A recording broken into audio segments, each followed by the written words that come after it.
Alhamdulillahirabbil alamin wa bihi nasta'inu ala umuri dunya waddin. Assalatu wassalamu ala asyrafil anbiya wal mursalin. Rabbi shrahli sadri wa yassirli amri wahlul 'uqdatam min lisani yafqahu qawli, amma ba'du. Santriwan Rijalul Ghad PPI 50 Lembang, Pesantren Persatuan Islam nomor 50 Lembang. Alhamdulillah, berkat rahmat, qudrat dan iradah Allah Subhanahu wa taala, pada kesempatan kali ini kita masih dapat bertolabul ilmi atau mencari ilmu, walaupun dengan suasana yang berbeda dari biasanya.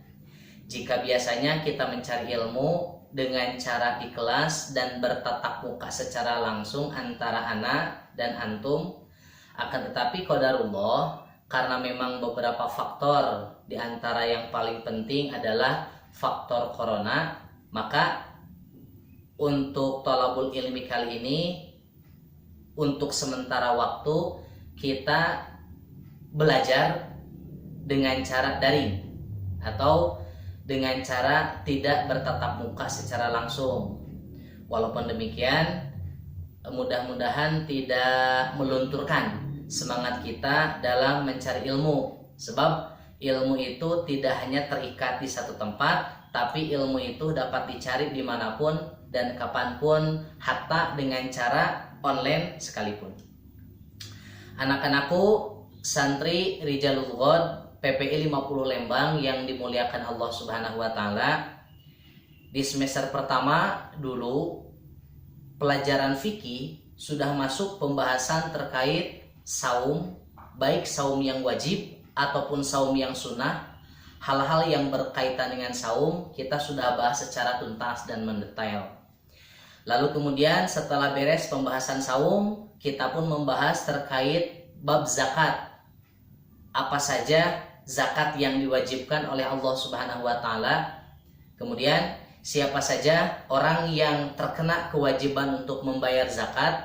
Lalu siapa saja orang-orang yang berhak untuk mendapatkan zakat. Semuanya juga sudah kita bahas secara mendalam dan mendetail. Mudah-mudahan antum masih ingat pembahasan tentang saum dan pembahasan tentang zakat yang sudah kita pelajari.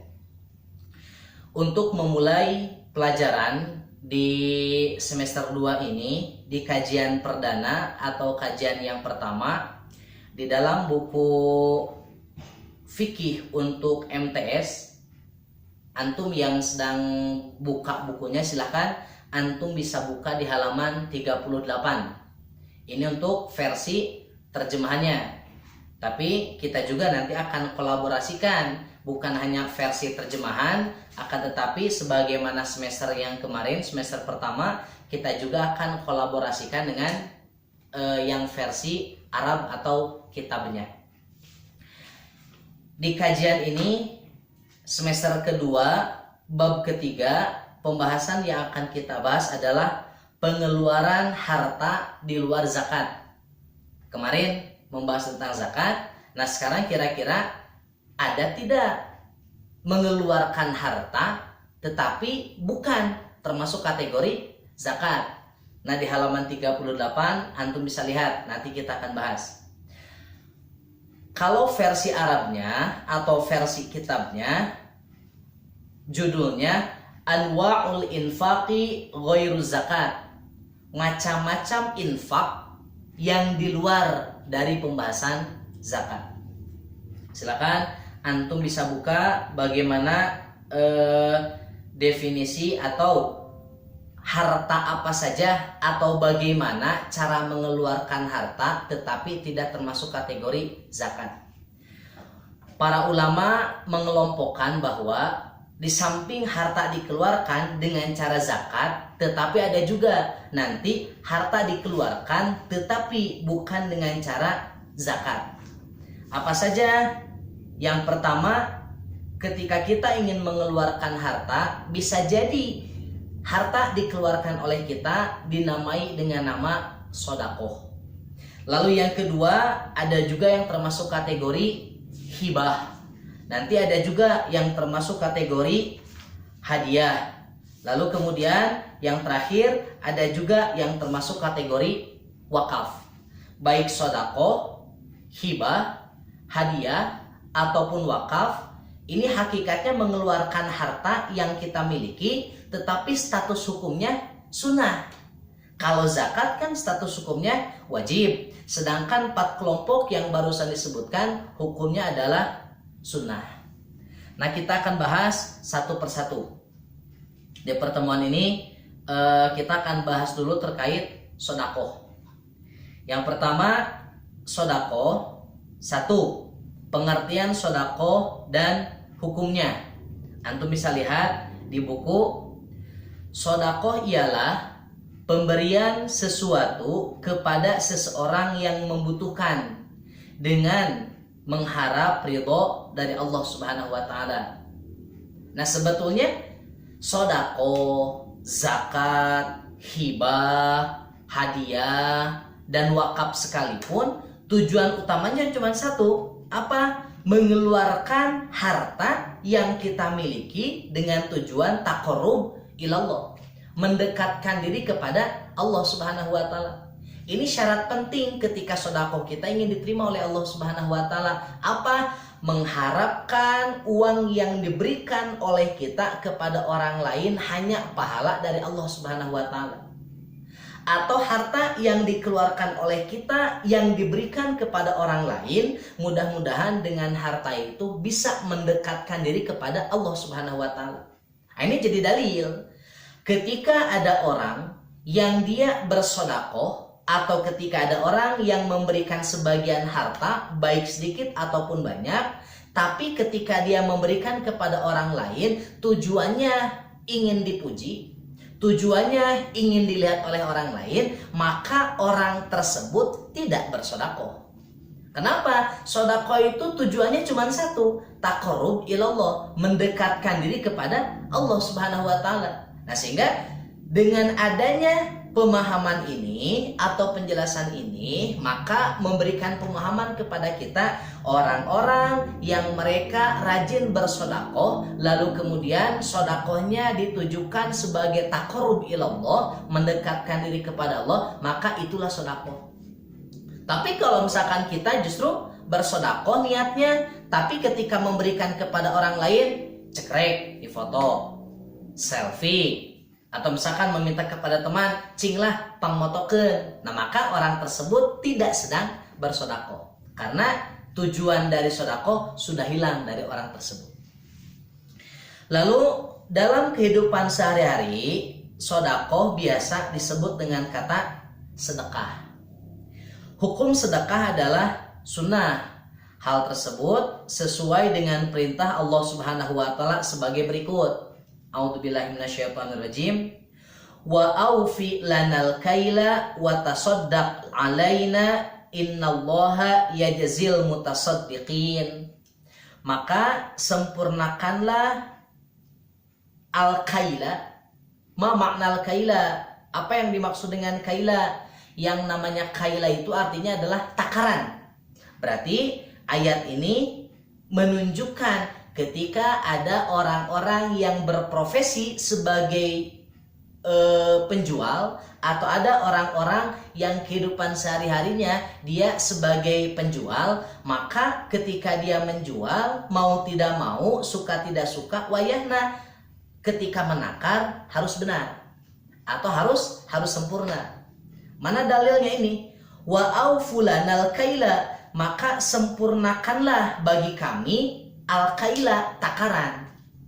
Kenapa takaran harus disempurnakan? Orang-orang yang mereka mengurangi takarannya, maka mereka diancam oleh Allah Subhanahu wa taala masuk dalam api neraka. Makanya nanti silakan antum buka di dalam surat Al-Mutaffifin, Allah Subhanahu wa taala menyebutkan a'udzubillahi minasyaitonirrajim, bismillahirrahmanirrahim, wailul lil mutaffifin. Celakalah bagi orang-orang yang al-mutaffifin. Siapa mutaffifin? Nah, antum bisa lihat di Quran terjemahannya. Mutaffifin.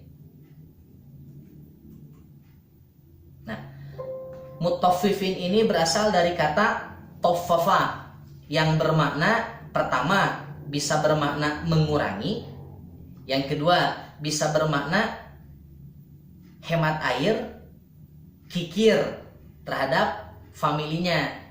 Nah, mau mengurangi, mau kikir, pada intinya sama. Orang-orang yang selalu mengurangi takaran ketika menjual, maka orang tersebut telah diancam oleh Allah Subhanahu wa taala dengan apa? Dengan ungkapan wailul lil mutaffifin, celaka bagi orang-orang yang selalu mengurangi takaran. Nah, maka ayat yang terdapat di dalam surat Yusuf tadi ini menjadi dalil bahwa menetapkan takaran secara sempurna adalah sesuatu yang wajib. Wa tasaddaq alaina, dan bersedekahlah kepada kami. Innallaha yajzil mutasaddiqin, sesungguhnya Allah memberi balasan kepada orang-orang yang bersedekah. Lalu kemudian lihat di paragraf selanjutnya, sedekah atau sodako merupakan salah satu amal soleh yang tidak akan terputus pahalanya, seperti sabda Rasulullah SAW. Nah, ini jadi dalil bahwa orang-orang yang mensodakohkan hartanya dengan tujuan taqarrub ilallah, sampai kapanpun dia tidak akan pernah kehilangan pahala sodakohnya. Apalagi Rasulullah SAW, beliau pernah menjelaskan di dalam hadis yang diriwayatkan oleh Imam Muslim, idza matal insanu inqata'a anhu amaluhu, apabila manusia meninggal dunia, inqata'a anhu amaluhu, maka amal-amal yang dia lakukan selama di dunia akan terputus darinya. Apa maksudnya? Selama kita hidup di dunia, lalu kemudian mencapai usia baligh, maka Allah Subhanahu wa taala akan mencatat segala sesuatu yang kita lakukan, baik kesalahan, bahkan kebaikan. Melakukan kebaikan kecil dicatat oleh malaikat, melakukan kebaikan besar dicatat oleh malaikat. Akan tetapi ketika manusia meninggal dunia, dicabut nyawanya oleh Allah Subhanahu wa taala, maka peluang untuk memperbanyak pahala itu terputus. Kenapa? Karena nyawa meninggal itulah batas akhir bagi kita untuk melakukan kebaikan. Nah, maka mumpung kita masih diberikan nyawa oleh Allah Subhanahu wa taala, mumpung nyawa masih ada dalam jasad kita, gunakan semaksimal mungkin, gunakan sebaik-baiknya. Supaya apa? Supaya ketika kita sebelum meninggal dunia, kita masih bisa untuk memperbanyak pahala. Ketika kita sudah meninggal dunia, wayahna, mau tidak mau, pahala kita akan terputus. Nah, Nabi menyampaikan, illa min salasatin, kecuali dari 4 ibadah atau 4 amalan yang ketika meninggal dunia pun selamanya akan ada. Apa saja? Yang pertama, min sodakotin jariyatin. Yang pertama, sodakotun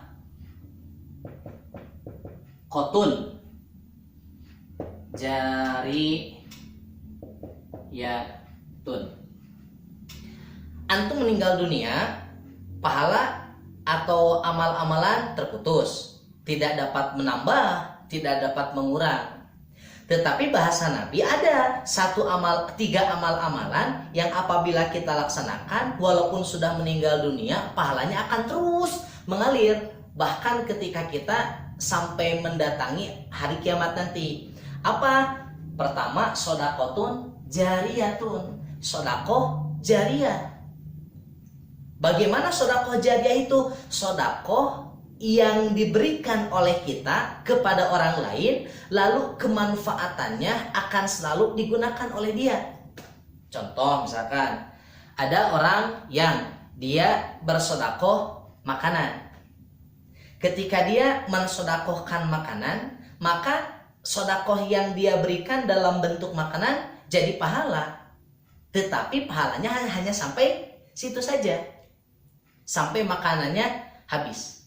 Akan tetapi ketika antum atau kita bersedekah dalam bentuk bangunan, baik bangunan bata, semen, gesik atau pasir, lalu kemudian dari semen itu, dari bata itu, dari pasir itu kita gunakan untuk membangun masjid, untuk membangun pesantren, untuk membangun sekolah. Maka selama masjid itu digunakan untuk sholat, selama sekolah itu digunakan untuk mencari ilmu, selama pesantren itu digunakan untuk mencari ilmu, walaupun kita sudah meninggal dunia, maka pahalanya akan terus mengalir.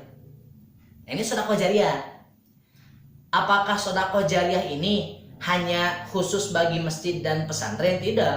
Sedekah jariyah ini banyak manfaatnya. Di antaranya apa? Pulpen atau spidol.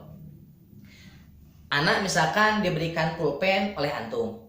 Ketika anak diberikan pulpen oleh antum, lalu kemudian anak gunakan pulpen itu untuk menulis.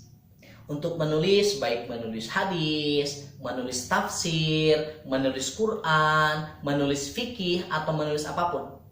Lalu kemudian ketika pulpen digunakan untuk menulis yang berkaitan dengan ilmu pengetahuan, lalu kemudian oleh anak direkap di dalam laptop, lalu ketika sudah anak rekap di dalam laptop, disalin ke dalam laptop, lalu kemudian anak share. Anak share ke media sosial, baik ke Facebook, ke YouTube, atau kemanapun. Lalu ternyata orang lain banyak yang membaca tulisan anak. Ketika banyak orang lain yang membaca tulisan anak, maka antum yang memberikan pulpen kepada anak, walaupun sudah meninggal dunia, tetap pahalanya akan terus mengalir selama yang ditulis oleh anak dimanfaatkan oleh orang lain dan diamalkan oleh orang lain. Nah, itu kan sederhana, hanya pulpen saja ternyata dapat memberikan pahala yang luar biasa. Lalu kemudian antum punya tanah. Ketika antum punya tanah, lalu kemudian ada orang lain yang tanahnya di belakang tanah kita. Dia akan susah datang ke tanahnya karena terhalangi oleh tanah kita. Maka ketika dia susah untuk masuk ke tanahnya, lalu kemudian kita mensedekahkan tanah kita 2 meter atau misalkan 1,5 meter. Tasok ku saya disedekahkan tanah 1,5 meter supaya jadi jalan sehingga antum bisa masuk ke tanah antum. Nah, maka antum mensedekahkan tanah walaupun hanya 1 meter atau 1,5 meter, lalu kemudian tanah itu dijadikan jalan, dilewati oleh banyak orang, dijadikan tempat untuk melewat, maka selama jalan itu digunakan untuk berjalan orang lain, ketika antum sudah meninggal dunia, tetap itu akan jadi pahala antum. Kenapa? Karena termasuk sedekahun jariyatun. Lalu apalagi? Aw ilmin yuntafa'u bihi, atau ilmu yang dimanfaatkan. Ketika antum punya ilmu, lalu kemudian antum sampaikan ilmu itu kepada orang lain, lalu orang lain mengamalkan apa yang sudah kita sampaikan, maka kita mendapatkan pahala dari apa yang sudah kita sampaikan. Makanya antum mau punya ilmu banyak atau antum punya ilmu sedikit, amalkan. Kenapa harus diamalkan? Manfaatnya luar biasa. Antum misalkan punya ilmu doa tentang makan. Lalu kemudian ada teman kita yang ketika makan dia tidak membaca doa.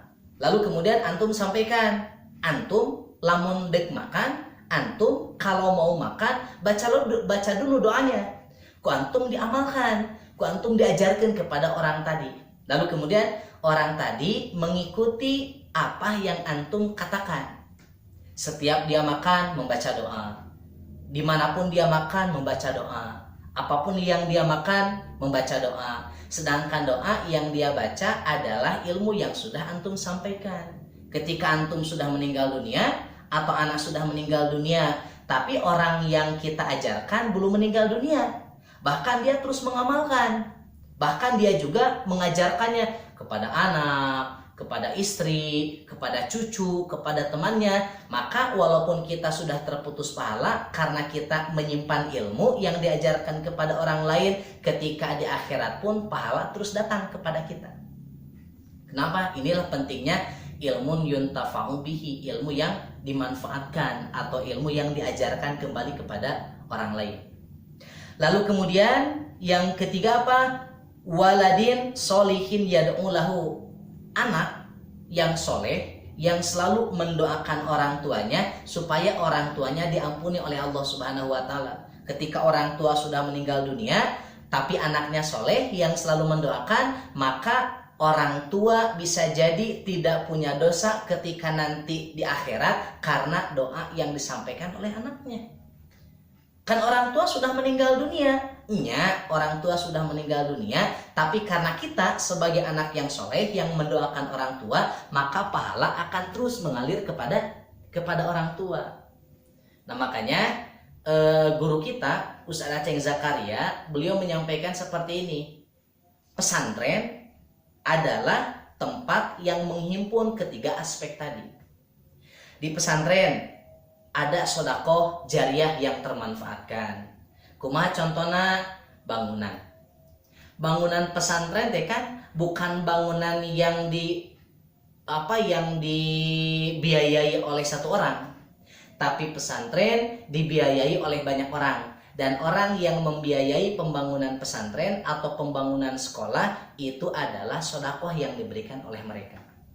Selama pesantren PPI 50 digunakan untuk belajar, santri semakin banyak, maka pahala yang didapatkan oleh mereka yang mensodakohkan harta, yang mensodakohkan bangunan untuk berdirinya pesantren, maka pahalanya akan terus mengalir. Di pesantren juga ada ilmu yang dimanfaatkan.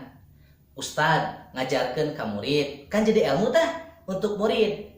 Nanti murid dia ketika sudah beranjak besar, beranjak dewasa, ilmunya sudah tinggi, ilmunya sudah banyak, lalu kemudian dengan ilmu yang diajarkan oleh ustadz saat ini, maka kemudian santri itu nanti jadi ustadz.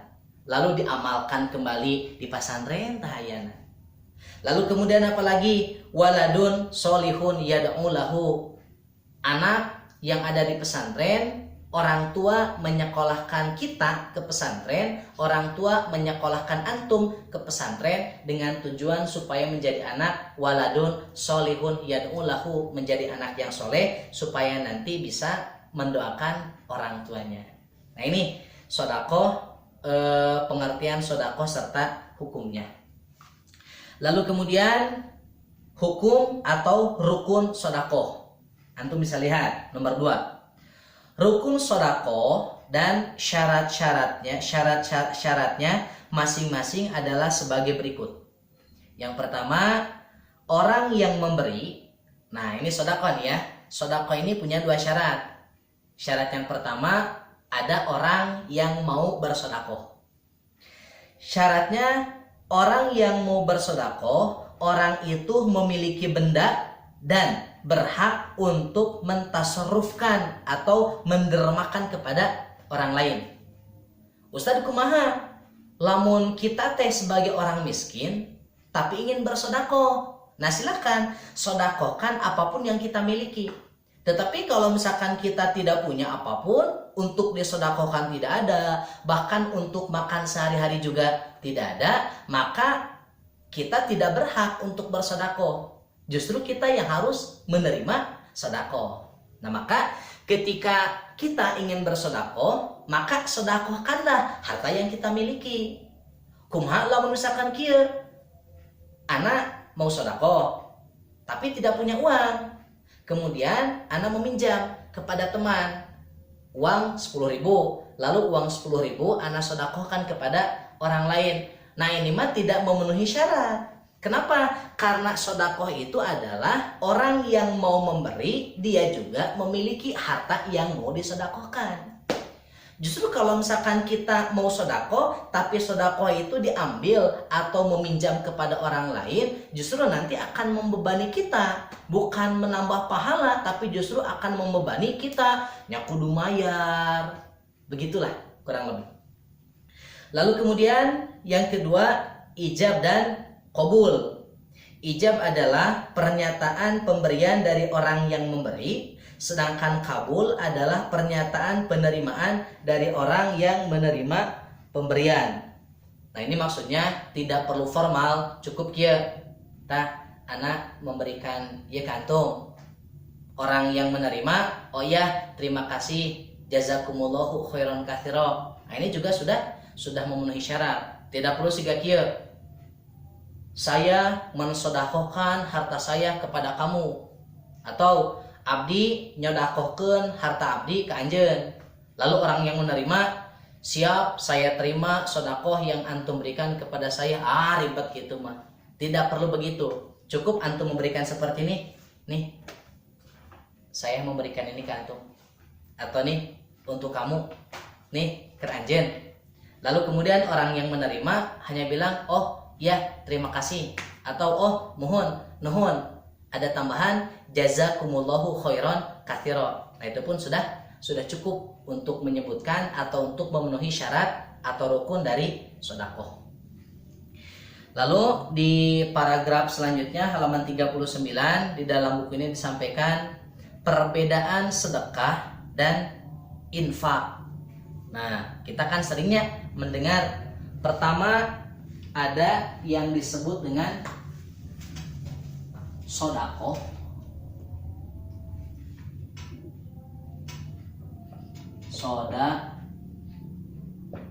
sedekotun.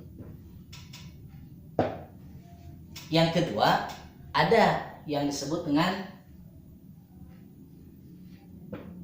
infakun. Apa perbedaan antara sedekah dan infak?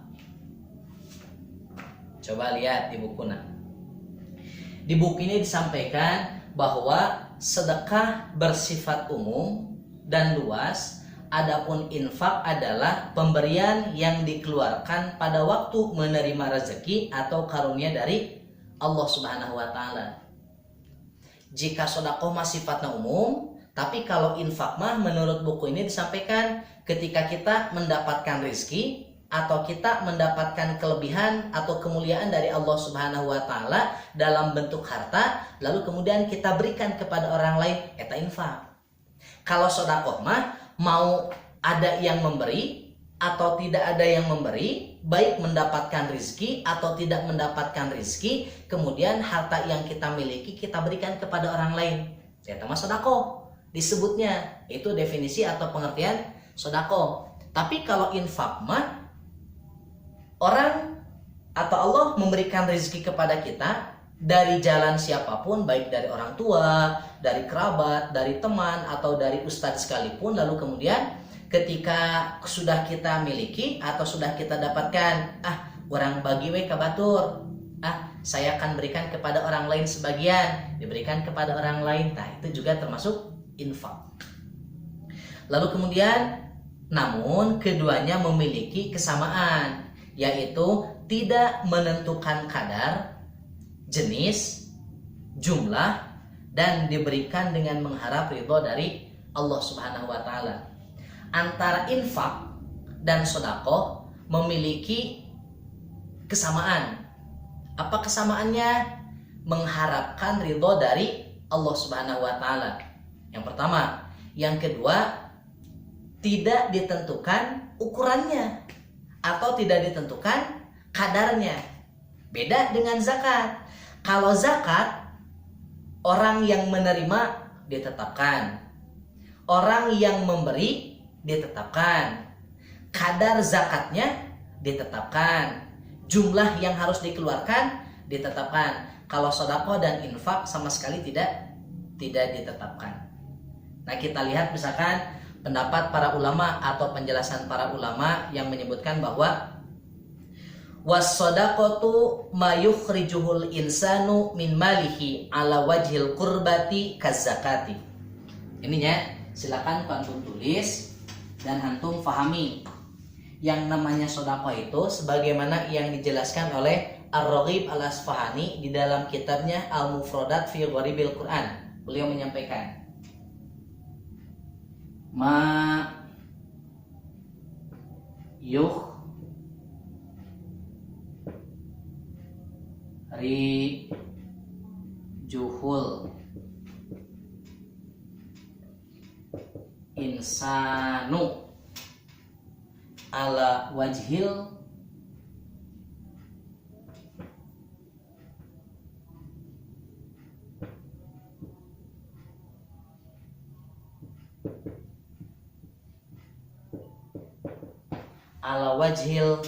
kurbati kazakati. Nah, yang namanya sodakoh mayukhrijuhul insan, apa saja yang manusia keluarkan dalam bentuk harta, ala wajhil kurbati, dengan tujuan untuk kurbah atau mendekatkan diri kepada Allah Subhanahu wa taala. Walakin akan tetapi as-shadaqatu fil asli, sodakoh pada asalnya tuqalu lil mutawwi'i, disampaikan untuk orang-orang atau untuk perkara-perkara yang sunnah.